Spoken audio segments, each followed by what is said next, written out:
The world is about to split into two kinds of humans, and I know exactly how that sounds.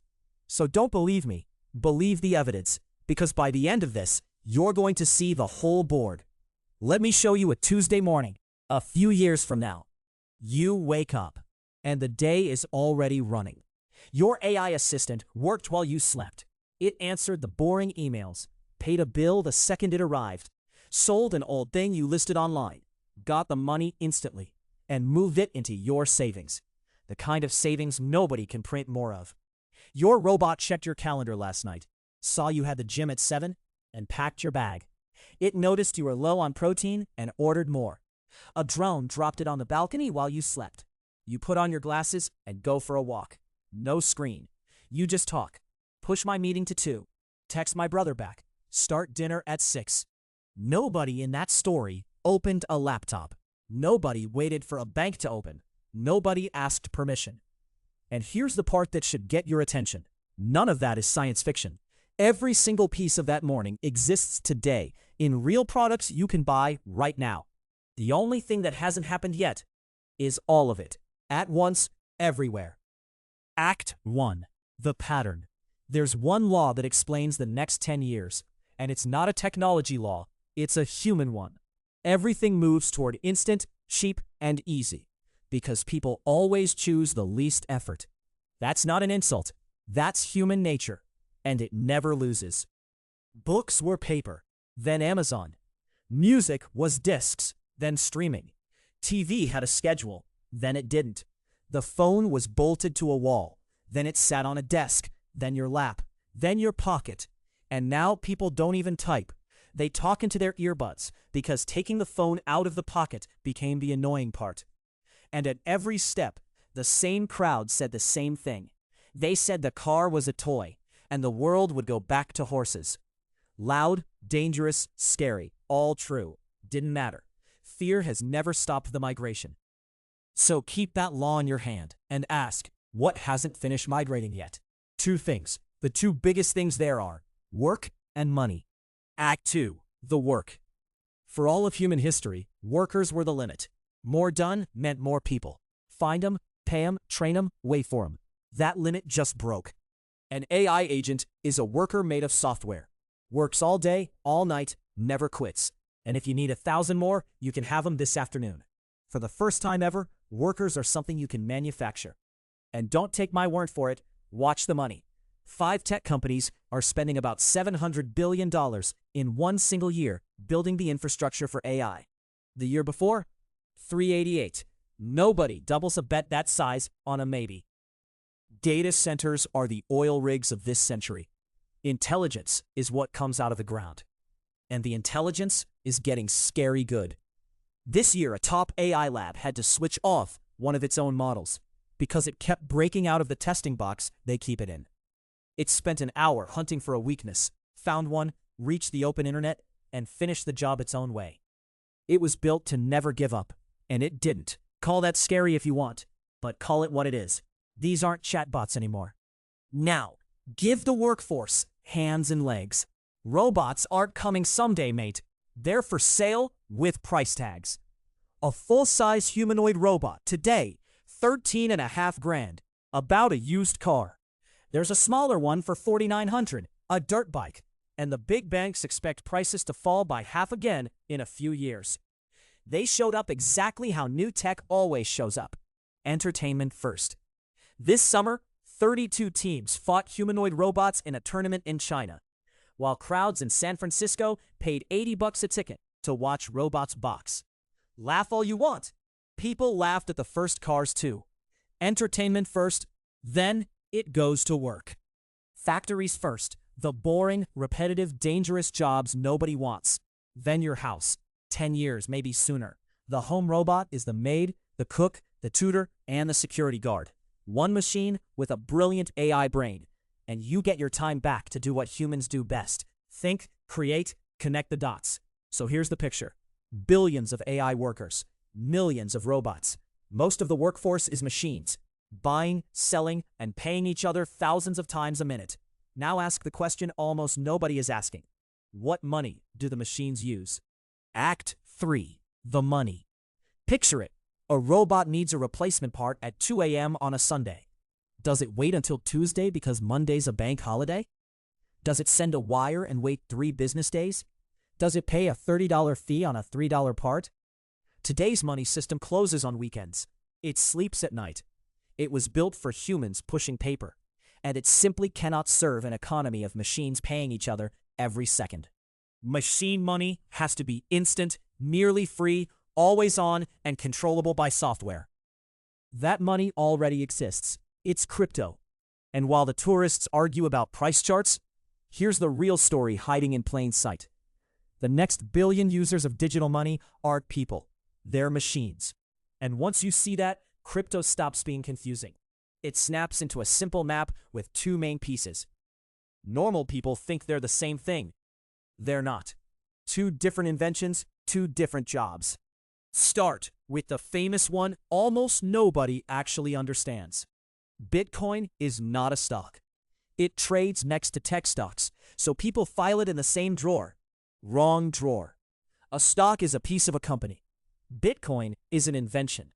The first thing humans have ever created that is provably limited. 21 million coins. Ever. No CEO, no board, no printer. Now compare that to the money in your pocket. The supply of US dollars just passed 23 trillion. A quarter of a trillion new dollars added in 1 month. Since 2020, prices are up about 29%. Your dollar buys 77 cents of what it used to.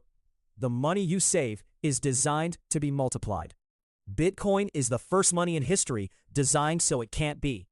And it earned its spot the hard way. No company, no ads, no government. Declared dead hundreds of times, and it won anyway, in open competition, the fairest test any money has ever faced. That's why Bitcoin is the vault, digital gold, where you park value so nobody can water it down. Now, the size of what's at stake. Add up the wealth of every household on Earth, savings, homes, stocks, everything, and you get about $471 trillion, nearly half a quadrillion. Almost all of it sitting on the old rails. The entire crypto market today, about 2.3 trillion, half of 1%. Read that again. You didn't miss it. It hasn't started. But the vault has one limit, on purpose. It's not built for buying coffee, and definitely not for a robot making 400 tiny payments before lunch. Gold doesn't need to be fast. Gold needs to be gold. The everyday money needs to be something else. And the requirements are dead simple. Cheap and fast. That's literally it. Right now, one blockchain is winning that job. Solana. And you can see it in the most boring, most telling place possible.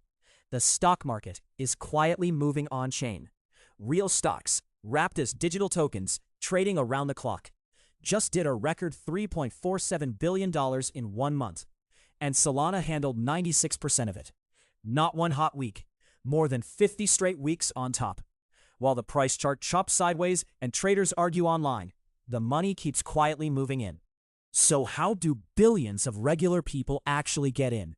Not by reading technical papers. Through the same door every big technology used. Fun. Start with memes. A meme is the fastest way to move an idea from one brain to another. You see it, you get it, you share it, done. So of course, the first crypto wave for the young generation was meme coins. Everyone calls them a joke. Look closer at what they're really practicing. Owning a piece of a community, being early to a tribe, and having it actually mean something. Here's the example that makes it click. Taylor Swift. Imagine the Swifties had an official coin. Hold a little, you're in the club, name on the wall. Hold more, the new album unlocks for you first. More than that, first shot at concert tickets, the thing fans currently lose to scalper bots. The really big holders, backstage. And the top holders on the planet, get dinner with Taylor. Every level real, provable, and yours. Climb it, or sell your spot to a bigger fan. Now run that same ladder on anything with fans. Your team, your favorite game, your gym, your city, communities, brands, clubs, even businesses. All ownable by the people who love them. And the biggest on-ramp of all won't even feel like crypto. Video games. Today, when you unlock a rare item in a game, You don't really own it. It lives in the game company's computer, and if they shut the server down, it's gone. Now flip that. The rare item is yours, in your own digital wallet. Sell it, trade it, real money. Same game, same fun. Except the stuff you earn is actually yours. Kids will use crypto wallets years before anyone explains the word. The same way nobody learned the internet. Now the honest chapter. Because one mistake wrecks more beginners than every scam combined. Thinking crypto is one single thing. It isn't. It's a city with very different neighborhoods. The vault, Bitcoin, savings, slow money. The rails, Solana, everyday money, apps, games. The casino, gambling on coins, know the odds. And the leverage den, borrowed money trading. The casino's real. Degens flipping joke coins at 3 a.m. chasing 100x. It's there, it's wild, and a small number of people are genuinely skilled at it. Respect. But two things. One, the casino is not the future. It's the carnival that follows every gold rush. Judging crypto by the casino is like judging the internet by pop-up ads. Two, and this one saves lives, leverage is the killer, not crypto. Leverage means trading with borrowed money. Get it slightly wrong and you lose everything, instantly. People get wiped out on 20x and blame crypto. That's like borrowing 10 times their salary to buy houses in 2008 and blaming the houses. And in every neighborhood, the same rule as any career. It's not luck, it's skill. The winners study the game. The losers guess, lose, and call it bad luck. So, the work is migrating. The money is migrating. There's one thing left to migrate. Act 4. The interface. Run the ladder one more step. The computer went from a whole building, to a desk, to a lap, to a pocket. Each step, half the effort. And the pocket phone is already dying. Watch anyone under 25 talk their texts into their earbuds. The phone's last flaw is that you have to take it out. So the next step was never a mystery. The computer moves to your face. 7 million AI glasses sold last year, triple the year before. And the factories are gearing up for 20 to 30 million a year. That's not a gadget fad. That's the pocket emptying onto the face, right on schedule. And after the face, you already know the answer. Even if it feels crazy to say, you'll just think it. Every step of the ladder was effort dropping towards zero, and thought is zero. Sounds insane. So did talking to your glasses. Act 5. The split. Now put the whole board together, because this is where it stops being a tech story and becomes a story about you. Take those tournament robots, stronger, faster, tireless. Give them the AI brains that are already breaking out of testing boxes. Within the same decade, machines become stronger than us and smarter than us. For the first time in 300,000 years, humans will not be the smartest thing on the planet. That sentence should raise the hair on your neck. It's also just the trend line, extended 1 inch. So what do humans do? We split. Some people will walk away. Log off, go analog, head for the woods, and honestly, fair. That's a real choice, and some beautiful, peaceful lives will be lived out there. And some people will merge, not movie cyborg merge, practical merge, the one you've already started. There's more intelligence in your pocket right now than any human who ever lived. Move it to your face, and it's with you every second. Add the AI workers doing your work, the robot running your house, the health tools stretching your lifespan, the savings nobody can print away. Stack it up honestly. A borrowed superbrain, workers you can manufacture, money that can't be printed, and a body you keep upgrading. That's not a normal person with gadgets anymore. That's a different kind of player, and the gap between someone running that full stack and someone who doesn't trust any of it won't feel like an advantage. It'll feel like two different species.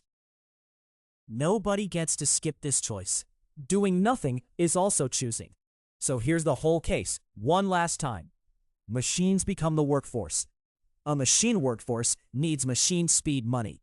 Savings flow into the one asset nobody can print.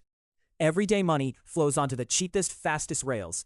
And regular people walk in through fandom and games without even noticing.